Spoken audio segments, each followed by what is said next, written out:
அனைவருக்கும் வணக்கம். இன்று 8வது நாளாக அருணகிரியார் அருளிச் செய்த அழகான பழனி திருத்தலத்தில் பாடி அருளிய அற்புதமான திருப்புகழ்.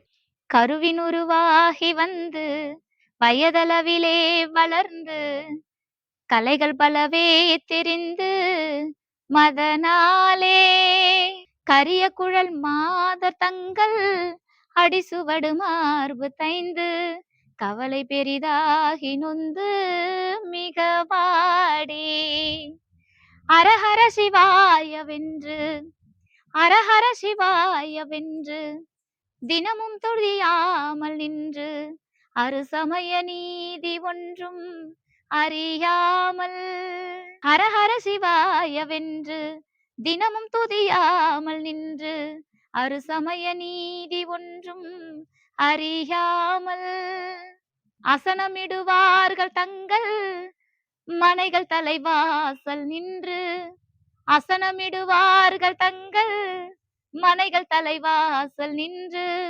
அனுதினமும் நாணமின்றி அழிவேனோ அனுதினமும் நாணமின்றி அழிவேனோ உரகபடமேல் வளர்ந்த பெரிய பெருமாள் அரங்கர் உலகளவு மால் மகிழ்ந்த மருகோனே உபயகுல தீபதுங்க விருது கவிராஜ சிங்க உரை புகழியூரிலன்று வருவோனே பறவை மனை மீதிலன்று ஒரு பொழுது தூது சென்ற பரமனருளால் வளர்ந்த குமரேசா பகை அசுரர் சேனை கொன்று அசுரர் சிறை மீள வென்று பழனிமலை மீதில் நின்ற பெருமாளே பழனிமலை மீதில் நின்ற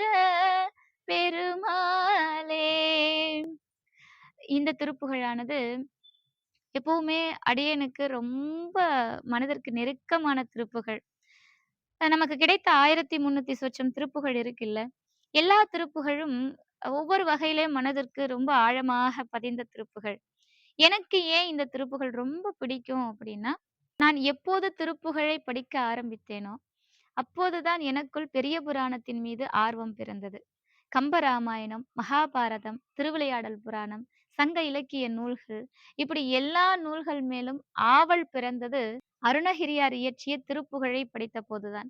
அதனால இந்த திருப்புகழ் எனக்கு ரொம்ப ரொம்ப பிடித்தமான திருப்புகழ். இது பழனியில இருக்கக்கூடிய தண்டாயுதபாணியை குறித்து அருணகிரியார் பாடியது. பொதுவாகவே பழனி தலத்தை பற்றி பாடும்போது அருணகிரியார் கூடுதல் சிறப்போடு பாடக்கூடியவர். காரணம், அங்கேதான் அருணகிரியாருக்கு முருகப்பெருமான் ஜபமாலை தந்து சற்குருநாதனாக நின்றார். அதனால அந்த தலத்தை பாடும்போது அருணகிரியார் சற்று உணர்ச்சி பூர்வமாக பாடியிருப்பார். இந்த திருப்புகழ்ல முதல் வரியிலே ஆரம்பிக்கிறார், கருவின் உருவாகி வந்து. நமக்கு எண்ணற்ற பிறவிகள், எழுகடல் மணலை அளவிடு நதிகம் எனது இடர் பிறவி அவதாரம்னு சொன்னார் அருணகிரியார். ஒவ்வொரு பிறவிலும் கருவில் பிறந்து பிறந்து இந்த பூமியில பிறந்து வாழ்ந்துகிட்டே தான் இருக்கும். அப்படி கருவில் உருவாகி பிறந்த நாம் பல கலைகளை கற்றுக்கொண்டு மன்மதனுடைய, அதாவது மதனாலே அப்படின்னு குறிப்பிடுறார். இந்த மன்மதனுடைய சேட்டையினால கரிய குழல் மாதர் தங்கள் மாதர்களுடைய பாத சுவடு மார்பின் மீது படும்படி, அப்படிப்பட்ட ஒரு வருத்தத்தக்கமான ஒரு அந்த மாதர்கள் வசமாகவே என் மனம் போகும்படி, இப்படி அழியக்கூடிய இன்பத்தை நான் நாடிய காரணத்தினால் வாழ்க்கையில் ஒரு நாள் கூட ஹரஹரா சிவசிவா என்று நான் சொல்லலையே, ஹரஹர சிவாய நம அப்படின்னு நான் சொல்லலையேங்கிற. ஹரஹர சிவாய என்று நான் சொல்லல. 6 சமயம் இருக்கு நமக்கு, அறுசமய நீதி ஒன்றும் அறியாமல். அந்த 6 சமயத்துல நமக்கு என்ன சொல்லி இருக்கு அப்படிங்கிற நீதி கூட எனக்கு தெரியாதே முருகா அப்படிங்கிறார். இந்த 6 சமயத்துல என்ன சொல்லியிருக்காங்க அப்படிங்கிற நீதியை கூட நான் தெரிஞ்சுக்காம என்னுடைய எண்ணம் முழுவதும் கீழான எண்ணமாக போயிடுச்சே, இந்த அழியக்கூடிய இன்பத்தை நாடியதே அப்படின்னு சொல்லி பாடுறாரு. இதையெல்லாம் நான் தெரிஞ்சுக்காம அசனமிடுவார்கள் தங்கள் மனைகள் தலை வாசல் நின்று அனுதினமும் நாணமின்றி அழிவேனோன்னு கேட்கிறார். அசனமிடுவார்கள் அப்படின்னா, அசனம்னா உணவு. இங்கே உணவு அப்படிங்கிற இடத்துல நம்ம எதை வேணும்னாலும் நம்ம வச்சுக்கலாம். அசனமிடுவார்கள் தங்கள் மனைகள் தலை வாசல் நின்று அனுதினமும் நாணமின்றி அழிவேனோன்னு கேட்கிறார். பொருள் கொண்டவனையும், பதவி கொண்டவனையும் நாம் மிக உயர்ந்த இடத்துல வச்சுக்கிட்டு, அவனுடைய வாசல்ல போய் நின்னுக்கிட்டு, அதெல்லாம் அருணகிரியார் வேண்டாங்கிறார். அத செய்யறதால என்ன பலன் இருக்கு? "என்னைக்கும் அழியாத நாமத்தைச் சொல். இறைவன் நாமத்தைச் சொல். உனக்கு அனைத்தும் கிடைக்கும்" என்கிறார் அருணகிரியார். அதன் பிறகு சொல்றார், நம்முடைய அரங்கநாதரை பற்றி பேசுகிறார். அரங்கநாதர் எப்படி இருக்கிறாராம், ஒரு பெரிய பாம்பு படுக்கையின் மீது, அந்த ஆதிசேஷன் மீது படுத்து துயின்று கொண்டிருக்கக்கூடிய பெரிய பெருமாள் அரங்கர் அப்படிங்கிறார். அப்படிப்பட்ட அரங்கநாதன், உலகை 3 அடிகளால் அளந்த அந்த உலகளந்த பெருமான், எப்போதும் முருகப்பெருமானை சிந்தையில் வைத்து மகிழ்ந்து கொண்டிருக்கிறானாம். எப்பவுமே முருகனை நினைத்து மகிழ்ந்த வண்ணம் இருக்கிறாராம். அத்தகைய திருமால் மகிழ்ந்த மருகோனே அப்படிங்கிற பாடுறார் அருணகிரியார். அடுத்த வரி சொல்றார். இந்த வரி வந்து அ எனக்கு தேவாரத்தின் மீது காதல் ஏற்படுத்திய வரி இந்த வரிதான். அருணகிரியாருடைய திருப்புகழிலே அப்பர் தேவாரம், சுந்தரர் தேவாரம், மணிவாசக பெருமானுடைய திருவாசகம் எல்லாம் பாடியிருக்கிறார். காரைக்கால் அம்மையாருடைய புகழை பாடியிருக்கிறார். திருமூலருடைய புகழை பாடியிருக்கிறார். இவ்வளவு ஏன் திருக்குறளை பற்றி பாடியிருக்கிறார். சங்க இலக்கியங்களை பற்றி பாடியிருக்கிறார். இப்படி பலவாறு பாடிய அருணகிரி யார் மீது அதிகம் காதல் கொண்டார் அப்படின்னா, நம்முடைய ஞானசம்பந்தருடைய தேவாரத்தின் மீது. எப்போது ஞானசம்பந்தரை பற்றி பாடினாலும், ஞானசம்பந்தரை முருகனாகவே பாடக்கூடியவர் அருணகிரியார். இந்த பாடலிலே ஞானசம்பந்தரை முருகனாகவே பாடுகிறார். அருணகிரியாருடைய திருப்புகழ் எப்படி அமைய வேண்டும் என்பதை முருகப்பெருமானிடத்தில் அருணகிரியார் கேட்கிறார். அந்த பாடல்கள் ஒவ்வொன்றும் அமிர்த கவி போல இருக்கணும். புவியதனிற் பிரபுவான புகழியர் வித்தகர் போல் அமிர்தகவி தொடைபாட அடிமைதனக் கருள்வாயே என்று கேட்டவர் நம்முடைய அருணகிரி. ஞானசம்பந்தருடைய தேவாரத்தின் மீது எந்த அளவிற்கு அருணகிரி காதல் கொண்டிருப்பார், அதை நாம் பார்க்கணும் இல்ல. உபய குல தீப துங்க விருது கவி ராஜ சிங்கன்னு பாடுறார். அந்த கவியிலே ராஜ சிங்கமாக இருக்கக்கூடியதாம் ஞானசம்பந்தருடைய தேவாரம். எனக்கு இந்த ஒரு வரி ஞானசம்பந்தருடைய தேவாரத்தின் மீது அளப்பரிய காதலை தந்தது. அருணகிரியாருடைய திருப்புகழ் எனக்கு அந்த ஆசையை தூண்டியது அப்படின்னே சொல்லலாம். அதாவது புகழியூர் அப்படின்னா சீர்காழி. இந்த சீர்காழியிலே அவதரித்தவன் நீதான் அப்படின்றது அருணகிரியாருடைய பார்வை. அதாவது முருகப்பெருமான். அமிர்தகவி பாடுவதிலே ராஜ சிங்கமாக இருக்கக்கூடிய ஞான சம்பந்தனே அப்படின்னு, அதாவது புகழியூர் சீர்காழியில் பிறந்த ஞான சம்பந்தனே என்று முருகப்பெருமானை பாடியிருக்கிறார் அருணகிரி. அடுத்த வரி சொல்றார். எனக்கு எப்போதுமே ஒவ்வொருவருக்கும் இப்போ நால்வருடைய தேவார திருவாசகங்களை நாம் எடுத்துக்கிட்டோம் அப்படின்னா, இப்போ மூவர் தேவாரமும், திருவாசகமும். இப்போ ஒவ்வொருத்தருக்கு திருவாசகம் அப்படிங்கிறது பித்தாக இருக்கும். ஞானசம்பந்தருடைய தேவாரம் பித்தாக இருக்கும். சுந்தரருடைய தேவாரம், அப்பருடைய தேவாரம். இப்போ ஒவ்வொருத்தரும் ஒவ்வொரு பாடல் மீது அதிகம் காதல் கொள்வார்கள்ல. அப்படியாக எப்போதும் என்னுடைய மனதை கவர்ந்த தேவாரம் அப்படின்னா சுந்தரர் தேவாரம். அதற்கு காரணம் சுந்தரருடைய தேவாரம் சிவபெருமான் மீது நமக்கு இருந்த அந்த கடினமான பார்வையை விளக்கியது அப்படின்னே சொல்லலாம். சிவபெருமானை குறித்து நாம் கொண்ட அந்த அச்சத்தை நீக்கியது சுந்தரருடைய தேவாரம். அதனால எப்போதும் அடியேனுக்கு சுந்தரர் மீது அளப்பரிய காதல். சுந்தரர் தேவாரத்தின் மீது ஒரு தனி பிரியம். அ ஞானசம்பந்தருடைய தேவாரம் எனக்கு எப்படி அப்படின்னா, அது அருணகிரியாரே சொல்லிட்டார். ராஜகவி அப்படின்னார். அது ராஜகவி. அது ஒரு மரியாதை இல்ல. அந்த அந்த ஒரு உயர்ந்த இடத்துல நான் எப்பவுமே ஞானசம்பந்தர வச்சிருப்பேன். அ இப்போ உதாரணத்துக்கு ஒரு குருநாதர நம்ம நம்ம குருநாதர நெருங்கும்போது அவ்வளவு எளிதாக அவரோடு பேசிற முடியாது இல்ல. அவரை பார்க்கும்போது வார்த்தைகள் வராது. அ நெருங்க முடியாது. அ அப்படி ஒரு உயர்ந்த இடத்துல எனக்கு வந்து ஞானசம்பந்தருடைய தேவாரம் இருக்கும். அப்பருடைய தேவாரம் என்பது சதா நமசிவாயத்தை எனக்குள்ள சொல்லிக்கிட்டே இருக்கிற மாதிரி. அது ஒரு எண்ணம் எனக்குள்ள.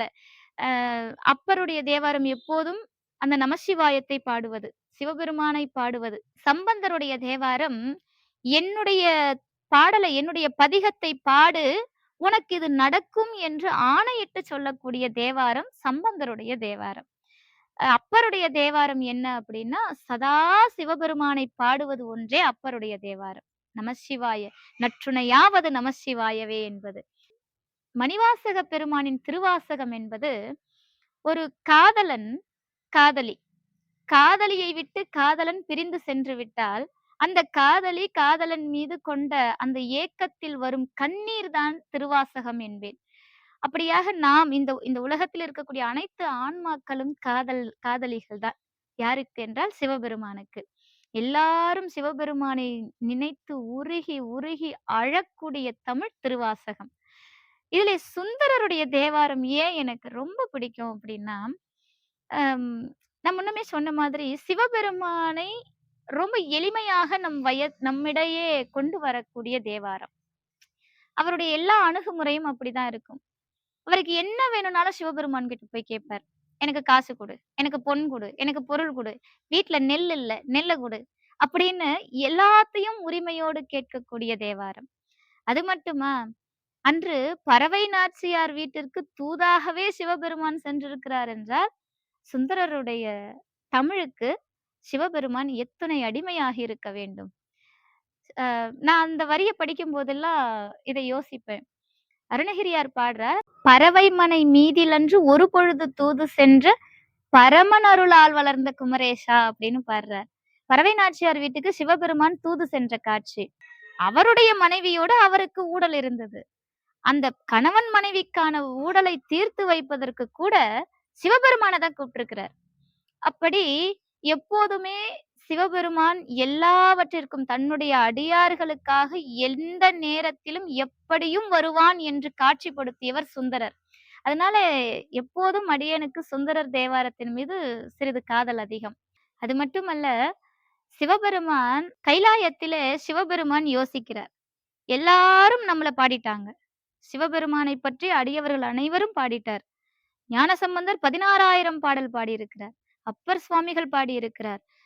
மணிவாசக பெருமான் பாடியிருக்கிறார். திருமூலர் பாடியிருக்கிறார். காரைக்கால் அம்மையார் பாடியிருக்கிறாங்க. இன்னும் எண்ணற்ற சித்தர்கள், எத்தனை மகான்கள், ஞானிகள் எல்லாரும் சிவபெருமானை பத்தி பாடிட்டாங்க. இப்ப சிவபெருமானுக்கு ஒரு ஆசைங்க. அடியார்களை பத்தி பாடணும். ஏன்னா, அடியார்களிடத்தில் தான் ஆண்டவன் குடிகொண்டிருக்கிறான். அடியார்களை வணங்குவது அந்த சிவபெருமானை வணங்குவதற்கும் ஒருபடி மேலே. சிவபெருமானை வணங்கினால் என்ன பலன் கிடைக்குமோ, அதைவிட பலன் அதிகம் அவனுடைய அடியார்களை வணங்குவதற்கான பலன். அதனால சிவபெருமான் யோசிச்சார், அடியார்களை பத்தி பாடணும். அதற்கு ஒருவனை இந்த பூமியில அவதாரம் செய்ய வைக்கணும்னு. அப்ப சிவபெருமான் என்னுடைய அடியார்களை பாடுவதற்கு என்னுடைய அம்சமே செல்ல வேண்டும் அப்படின்னு யோசிச்சாராமா. அதனால தன்னை அழகாக உருவகப்படுத்திக் கொண்டு, பொதுவாக அழகுக்கு மயங்குபவன் நம் ஆண்டவன் கிடையாது. ஆனால் ஏதோ ஒரு காரணம் அவனை அழகுபடுத்திக் கொண்டான். கண்ணாடியின் முன்பு நின்றானாம். அந்த கண்ணாடியில் அவனுடைய திருவுருவத்தை கண்டானாம். அந்த அழகை கண்டு, "சுந்தரா வா" அப்படின்னு சொன்னாராம். அழகே உருவான சுந்தரன் அங்கே வந்தானாம். அந்த சுந்தரர் தான் நமக்கு சுந்தரமூர்த்தி நாயனார். இது ஒரு பெரிய கதை இல்ல. கைலாயத்திலே அவரு வினை பலனாக பூமியில அவதாரம் செஞ்சது. இதையெல்லாம் பேசணும் அப்படின்னா ஒரு பெரிய விஷயத்துக்கு போயிடுவோம். அதனால நம்ம சுருக்கமா பார்த்துடலாம். இப்படி வந்தவர் தான் சுந்தரர். அடியார்கள பத்தி பாடுவதற்காகவே சிவபெருமானுடைய சாயா ரூபமாக வந்தவர் சுந்தரமூர்த்தி நாயனார். அதனாலேயே என்னவோ சுந்தரன்பால் அதிகம் ஈர்ப்பு கொண்டேன். இந்த வரிய அருணகிரியார் இங்கே வச்சு பாடுறார். கடைசியா அசுரர்களுடைய சிறைவாசத்திலிருந்து அமரர்களை, அதாவது தேவர்களை மீட்டெடுத்த பழனி பெருமாளே என்று இந்த பாடலை பாடி முடிக்கிறார். ரொம்ப ரொம்ப அற்புதமான பாடல். எனக்கு மிகவும் மனதிற்கு பிடித்தமான பாடல். அடுத்த பதிவுல மற்றும் ஒரு திருப்புகழோடு சந்திக்கலாம். நன்றி, வணக்கம்.